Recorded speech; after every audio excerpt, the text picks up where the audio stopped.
Welcome to Physics Life with Ankon Bhattacharya. Today I am going to discuss a very interesting topic of electronics named amplifier.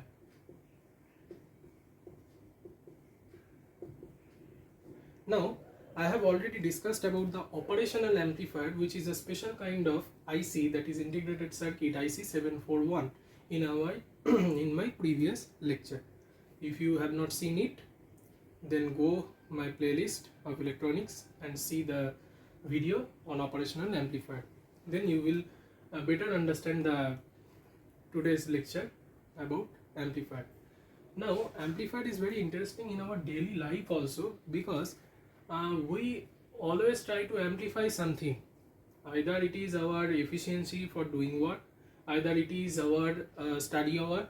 We want to amplify our study hour. If you are studying for 2 hours, then you are willing to amplify the study time so that you can study better for more than 2 hours or more than 3 hours and even 5 hours. So we are always trying to amplify something, either our efficiency or the efficiency of a machine or the efficiency of our writing skill, our reading skill.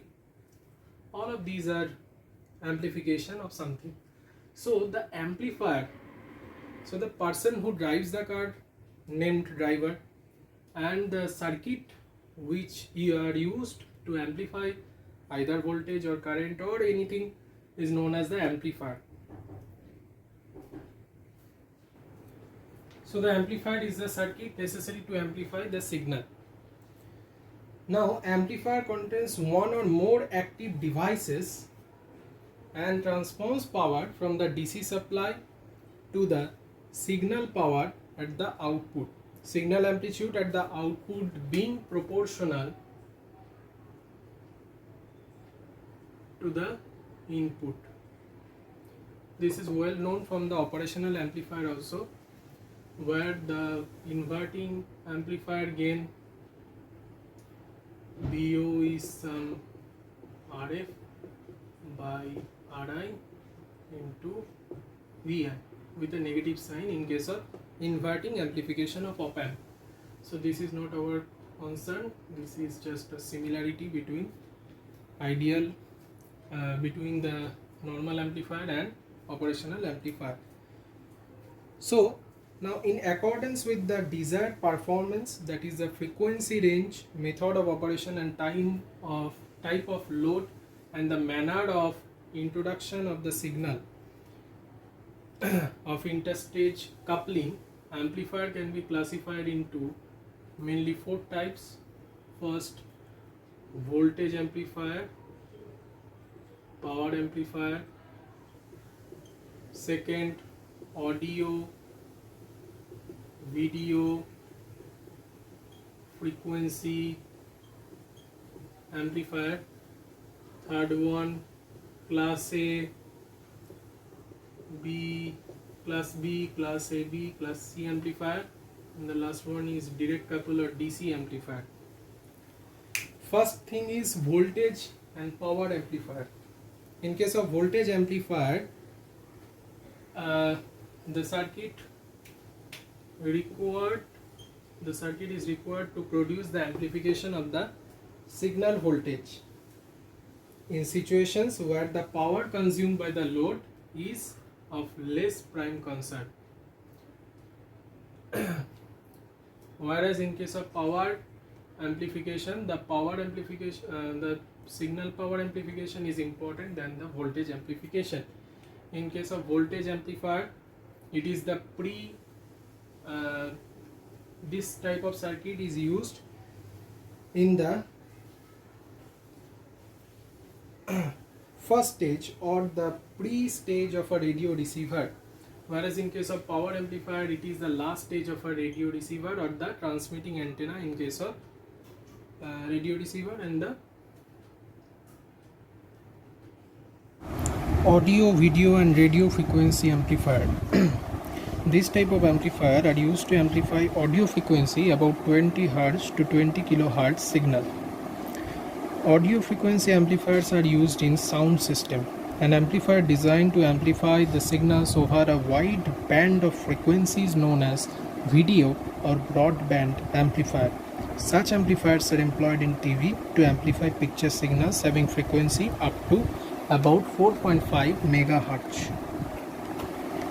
Since audio and video amplifier do not use any tuned circuit, this type of amplifier are called untuned amplifier, whereas in case of radio frequency amplifier, where the amplifier is used or operated in the frequency range of 20 kHz to 30 MHz, this type of frequency amplifier requires tuned circuit. Therefore, these are known as tuned amplifier. Now I have said that in case of voltage amplifier, the output voltage signal is directly proportional to the input voltage signal. Now depending on the basis of this relation, we can define the ideal voltage amplifier. Ideal voltage amplifier is what? In which the proportionality constant between the output and input signal, that is the voltage gain in our language, known language, that is the voltage gain. We know that voltage gain is nothing but the output voltage by input voltage. Now I had written in abbreviated form, that is the output voltage divided by input voltage, and the proportionality constant is known as the voltage gain. Now the voltage gain, when is independent of the signal amplitude and is independent of the frequency of the input signal, then we can say that this is the ideal voltage amplifier, when this is independent of the input signal amplitude and frequency.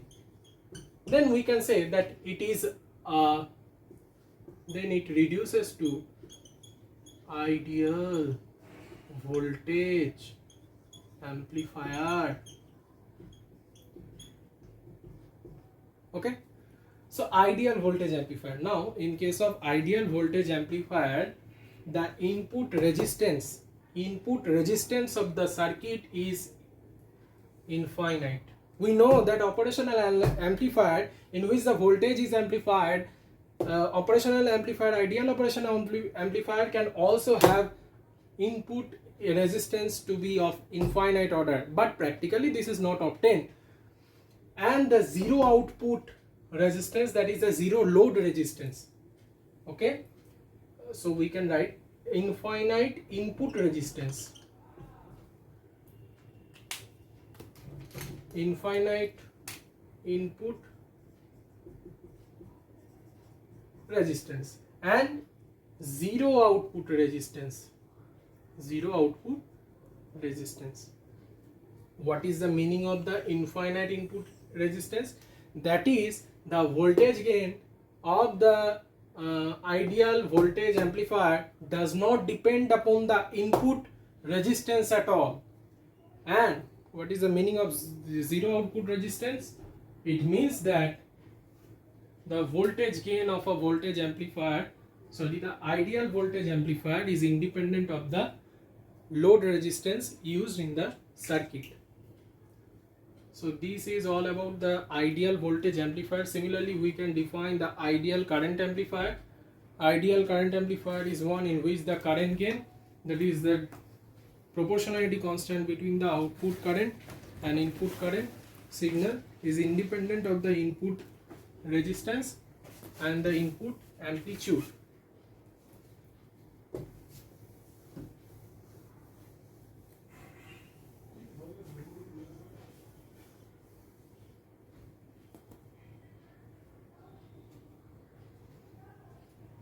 Now the second type is class A, class B, class AB and class C amplifier.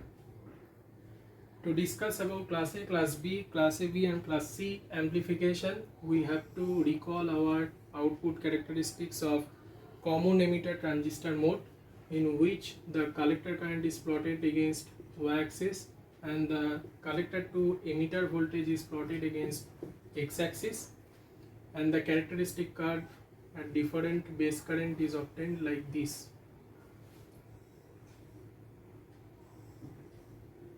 For different IB, different characteristic curves are obtained,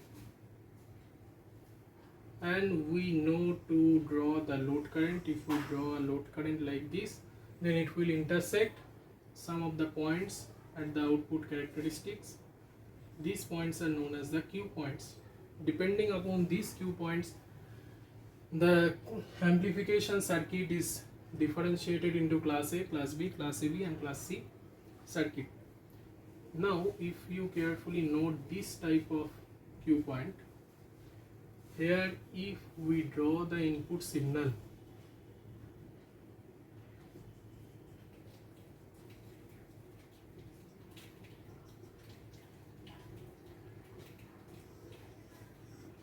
full wave input signal, and about the Q point we obtained a full cycle.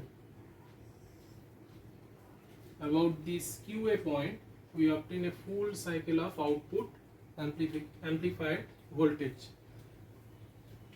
or our output amplified signal. So here full wave input signal is used and full wave output signal is obtained. So this is a class A type of amplification. In case of class B, more than one half but less than one full half of the cycle is obtained at the output signal. In case of class AB,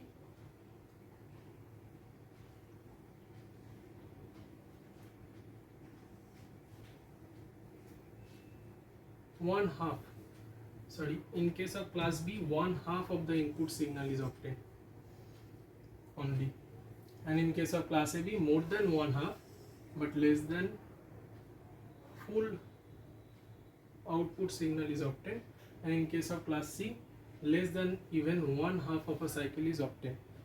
So depending on the basis of the position of operating point or stabilization point or Q point, we can define the class A, class B, class AB and class C amplified circuit. Amplifiers are known as DC amplifier, which are used to amplify DC or slowly varying currents or voltage.